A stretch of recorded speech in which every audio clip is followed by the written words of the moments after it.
नमस्कार, स्वागत है आपका हमारे खास कार्यक्रम में। मैं हूं वेंकटेश कोरी। स्मार्ट सिटी के रूप में शहर का चयन होने के बाद शहर के स्कूलों में स्मार्ट क्लासेस भी शुरू हो गई हैं और स्मार्ट तरीके से एजुकेशन देने की कई कोशिशें की जा रही हैं। इसमें सबसे अग्रणी नाम है शहर के सेंट एलोयसियस स्कूल का। इस स्कूल ने एक ऐसा ऐप तैयार किया है जिसके जरिए पेरेंट्स अपने बच्चों की तमाम गतिविधियों की जानकारी हासिल कर सकते हैं और यहाँ तक कि सीधे तौर पर वे अपने बच्चों के क्लास टीचर से सीधे इंटरेक्ट भी कर सकते हैं। क्या है इस ऐप की खासियत और किस प्रकार से इसकी फंक्शनिंग हो रही है, इन तमाम पहलुओं पर आज हम बात करेंगे स्कूल के प्राचार्य फादर थंकचंद जोश से। फादर, बहुत स्वागत है आपका हमारे खास कार्यक्रम में। जिस प्रकार से आप लोगों ने कॉन्सेप्ट तैयार किया है स्मार्ट सिटी की तर्ज पर स्मार्ट एजुकेशन, क्या पूरी अवधारणा है इस पूरे? बहुत खुशी की बात है कि जबलपुर शहर को स्मार्ट सिटी के रूप में तैयार किया है और उसके साथ साथ मैं भी कोशिश कर रहा हूँ हमारे सेंट एलोयसियस स्कूल जो बहुत पुराना है उसको भी स्मार्ट स्कूल बनाए और उसके लिए एक स्पेशल मोबाइल ऐप हम लोगों ने शुरू किया है और इस मोबाइल पे ऐप के द्वारा पेरेंट्स को प्ले स्टोर में जाना है और उनको कनेक्ट करना है स्कूल की मोबाइल ऐप से और सारी जानकारी उन लोग प्राप्त कर सकते हैं। इसकी विशेषता ये है कि उन लोग पेरेंट्स बच्चों के विषय में या स्कूल के बारे में कोई भी जानकारी सीधे स्कूल से टीचर से हासिल कर सकते हैं और उनसे पढ़ाई से लेकर सारी जानकारी उन लोग प्राप्त करने के लिए पूरी व्यवस्था उसमें किया गया है। फंक्शनिंग की अगर बात करें तो किस प्रकार से शुरुआत कर सकता है और उसके अलावा किस प्रकार के विशेषताएं जो है फैसिलिटीज दी गई हैं इसमें? इसमें विशेषता ये है कि सभी पेरेंट्स को हम लोगों ने एक पासवर्ड दिया है और हम लोगों ने आग्रह किया, मेरे सभी पेरेंट्स के लिए एक लेटर लिखा था और इस मोबाइल ऐप में क्या विशेषता है, उससे क्या सफलता मिलेगा बच्चों के भविष्य के लिए और उसकी पूरी जानकारी हम लोगों ने 2 पेज के लेटर के द्वारा सभी पेरेंट्स को दिया है और उसमें विशेष रूप से उनके लिए मोबाइल आपका जो पासवर्ड वो भी दिया है उस बच्चे के लिए, ताकि मैंने ये भी कहा कि ये पासवर्ड आपको कॉन्फिडेंशियल रखना है क्योंकि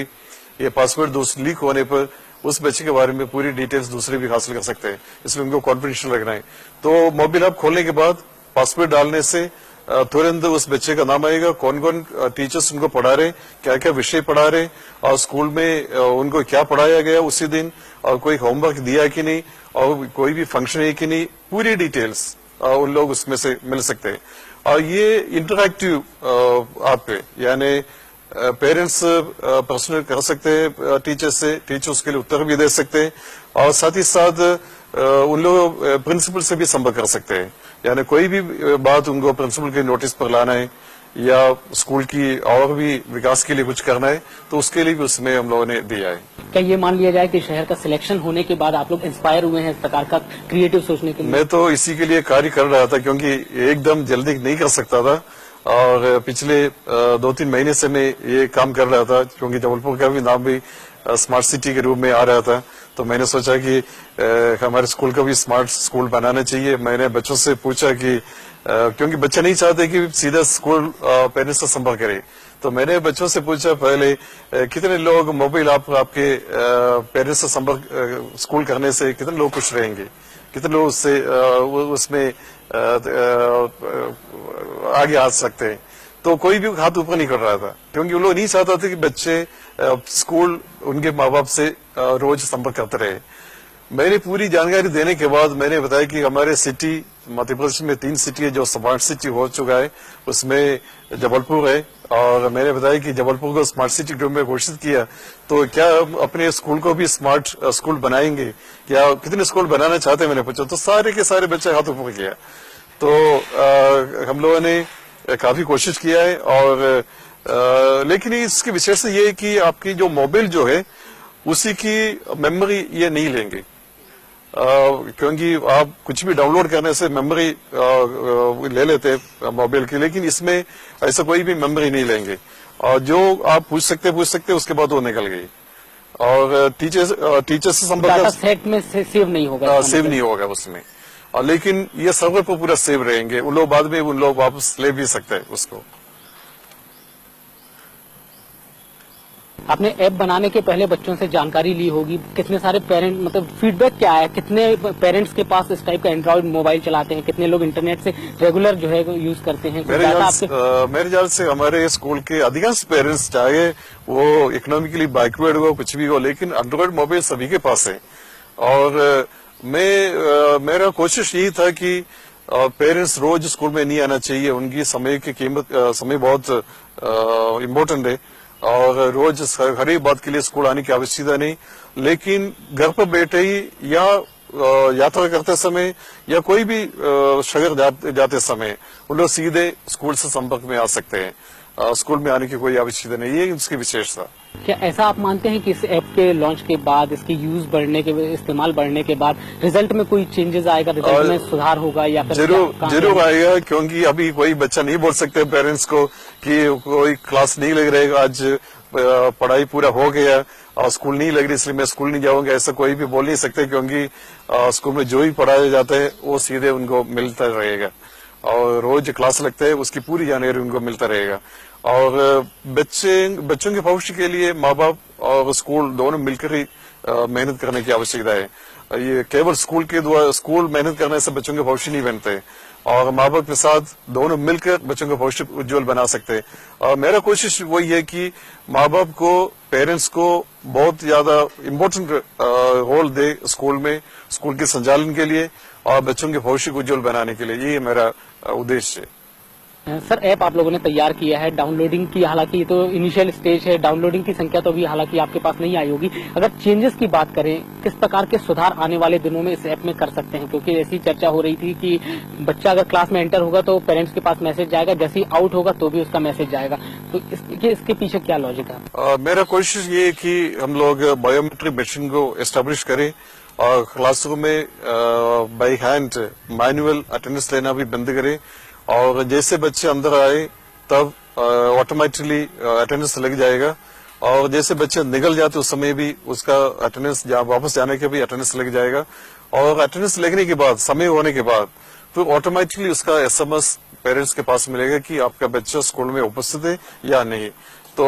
ये भी हम लोगों का उद्देश्य है। सर, जिस प्रकार से आप नए क्रिएशंस आप स्कूल में किए हैं, क्या आपको लगता नहीं कि अब जो है टीचर्स की जिम्मेदारी, रिस्पांसिबिलिटी और अकाउंटेबिलिटी बढ़ जाएगी? क्योंकि अभी तक उनके परफॉर्मेंस को मैनेजमेंट ही वॉच करता रहा, मैनेजमेंट ही मॉनिटर करता रहा, अब सीधे जो है मॉनिटर करेंगे पेरेंट्स भी।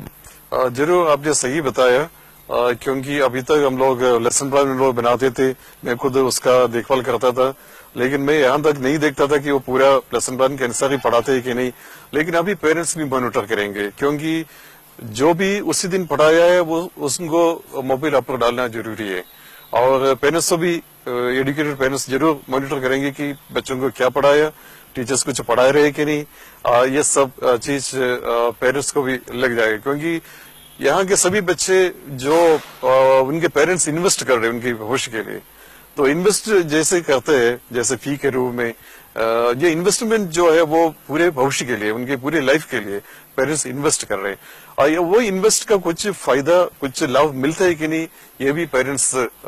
मॉनिटर करते रहेंगे। ये बहुत अच्छी बात है इस मोबाइल ऐप की। निश्चित तौर पर आपने जो प्रयास किया है, ये स्कूल की का जो विश्वसनीयता बढ़ाने के साथ साथ बच्चों की जो बौद्धिक क्षमता है उसमें भी विकास करने के लिए काफी कारगर होगा। लेकिन क्या इसके पीछे आपका ये भी मकसद रहा है कि शहर की छवि जो स्मार्ट सिटी की बनी है उससे कनेक्ट करें? हम लोगों का भी उद्देश्य है कि जैसे समाज को बदलते जा रहे हैं उस पर हम लोगों को बदलना है, क्योंकि डेवलपमेंट का एक ही तरीका है, वही है चेंज के द्वारा ही डेवलपमेंट संभव है। और पुराने जो जिस तरीके से सब कुछ चलता रहा उसमें से हम लोगों को बदलने की आवश्यकता है, तो हम लोग उसके अनुसार बदलते जा रहे हैं और हम लोग कभी पीछे नहीं हटे इसमें से, और हम लोग और भी डेवलप करते रहेंगे और एक अच्छा समाज, एडुकेटेड सिटीजन के समाज, वो भी केवल जो शिक्षा जो प्राप्त किया वही व्यक्ति नहीं बल्कि एडुकेटेड ये समाज की आवश्यकता है। क्योंकि शिक्षा प्राप्त करने के बाद भी लोग गलत तरीके अपनाते हैं, गलत रास्ते में चले जाते हैं, लेकिन जो भी एडुकेटेड है, जो शिक्षा बिल्कुल अच्छा से प्राप्त किया है, उन लोग गलत तरीके से जा नहीं सकते। तो हम लोगों का उद्देश्य ये है कि बच्चों को सक्षम बनाना और पेरेंट्स का पूरा सहयोग इसमें लेना और टीचर्स से भी पूरा जितना कोशिश करें हम लोग, जितना उनसे भी ले सकते हम लोग लेंगे उसके लिए, क्योंकि हमारा यही उद्देश्य है, आने वाला भविष्य अच्छा होना चाहिए हमारे देश के लिए। सर, रिस्पांस की अगर बात करें तो पेरेंट्स का क्या लुकआउट है इस पूरे मसले पर? जिस प्रकार से आपने ऐप बनाया, बहुत सारी नई नई चीजें इसमें जोड़ने की कोशिश आप कर रहे हैं, पेरेंट्स का क्या रिएक्शन है? पेरेंट्स से अभी तक मैंने संपर्क नहीं किया है, लेकिन जरूर उन लोग बहुत खुश होंगे, क्योंकि स्कूल के बारे में पूरी डिटेल्स उनको मिल जाएगा। बच्चों के एजुकेशन के बारे में उन्होंने कहाँ तक पढ़ाई में कितना डेवलपमेंट हुआ है, उन सभी बातों पर उनको पूरी डिटेल्स मिलेगा, तो पेरेंट्स जरूर बहुत खुश होंगे। और शायद उन्होंने कभी सोचा नहीं होगा कि हम लोग इतना जल्दी इसी प्रकार का मोबाइल ऐप लेकर उनके बीच में आएंगे, उन्होंने भी सोचा नहीं होगा। 2 महीने बाद एनुअल एग्जाम होने हैं, चाहे बोर्ड के हों चाहे इंटरनल वाले हों, किस प्रकार के नतीजों की आप उम्मीद करेंगे? जो हमेशा से आता रहा है उसमें कितना सुधार की आप जो है एक परसेप्शन, एक उम्मीद करेंगे आप? अभी मेरे जो पढ़ाई में जो कमजोर बच्चे हैं, विशेष रूप से मैथ्स, साइंस और इंग्लिश, ऐसे दूसरे विषयों में जो कमजोर बच्चों की एक लिस्ट बनाया है। जो मैथ्स में कमजोर अलग, साइंस में कमजोर अलग अलग, तो उनके लिए अलग से हम लोग अभी ये रेमेडियल क्लासेस शुरू किया है, तो उसका भी इन्फॉर्मेशन पेरेंट्स को दिया है। तो बच्चे नहीं बोल सकते घर पर कि कोई पढ़ाई नहीं होता ये सब, तो हम लोग कोशिश करते हैं कि बच्चों को उसी के लेवल पर जाकर सिखाने के लिए, क्योंकि जो इंटेलेक्चुअल बच्चे जो है उनको जिस प्रकार पढ़ाया जाता है उसी प्रकार जो कमजोर बच्चे उसको नहीं पढ़ा सकते, तो टीचर्स को उनके लेवल पर जाकर सिखाने की आवश्यकता, इसलिए उनको हम लोग अलग करके अलग बैठा कर उनके लिए अलग से हम लोग शिक्षा दे रहे, और कल से हम लोगों ने शुरू कर दी। तो मेरा उद्देश्य ये है कि जो इंटेलेक्चुअल जो बच्चे जो है उसके साथ दूसरे बच्चे भी सब पास होना चाहिए, और उसके लिए मैं कोशिश कर रहा हूँ। शिक्षा के साथ साथ उसके कामकाज के तौर तरीकों में बदलाव करके क्या आप उम्मीद करेंगे कि जो बच्चे यहाँ से निकलेंगे वो स्मार्ट सिटी के स्मार्ट बच्चे ही कहलाएंगे और आगे जो है वो अपनी प्रगति तरक्की की अगर बात करें तो वो दुगना जो उम्मीद से, एक्सपेक्टेशन से ज्यादा करेंगे? बहुत अच्छा प्रश्न आपने किया है, क्योंकि मेरे जो जनरेशन जो है वो स्मार्ट बच्चों के जनरेशन नहीं। अभी जो बच्चे जो आ रहे हैं हमारे स्कूलों में, जो जैसे केजी, एलकेजी में, यूकेजी में, उन लोग सब स्मार्ट बच्चे, और कोई भी इलेक्ट्रॉनिक आइटम उनके पास दे दो तो तुरंत उन लोग उसका इस्तेमाल करना शुरू कर देते। हमारे हमारे जनरेशन ऐसा नहीं था, और उन बच्चों के समान हम लोगों की बदलने की आवश्यकता है। इसलिए मैं हमारे मैनेजमेंट ये कोशिश कर रहे हैं कि उसी के अनुसार हम लोग भी हमारे पार्टी पद्धति को पूर्ण रूप से बदल दें, और पूरी जो भी टेक्नोलॉजी उसका पूरा इस्तेमाल करें, ताकि बच्चे उसका पूरा फायदा उठाए और उनका भविष्य अच्छा हो जाए। अगर आपने एक नया इनोवेशन किया है और उसके नतीजे अच्छे आएंगे, ऐसी उम्मीद हम लोग भी करेंगे। आपने हमारे लिए समय निकाला, इसके लिए बहुत बहुत धन्यवाद। आपको भी बहुत बहुत धन्यवाद, क्योंकि आपके माध्यम से मेरे पेरेंट्स को यह सब बताने के लिए मुझे अवसर मिला, और उसके लिए आपको भी बहुत बहुत धन्यवाद। ये थे saint Aloysius senior secondary school के प्राचार्य फादर थंकाचंद जो बता रहे थे जिस प्रकार से नए ऐप की उन्होंने परिकल्पना साकार की है, और ऐप को जो है गूगल प्ले स्टोर में उपलब्ध कराया है ताकि पेरेंट्स उसका इस्तेमाल कर सकें। उम्मीद करेंगे कि आने वाले दिनों में स्कूल की शिक्षा तो बेहतर से और बेहतर होगी ही, और लेकिन पेरेंट्स भी अपने बच्चों का परफॉर्मेंस खुद भी देख सकेंगे। खबरों का सिलसिला चलता रहेगा, आप बने रहिए हैथवे न्यूज के साथ।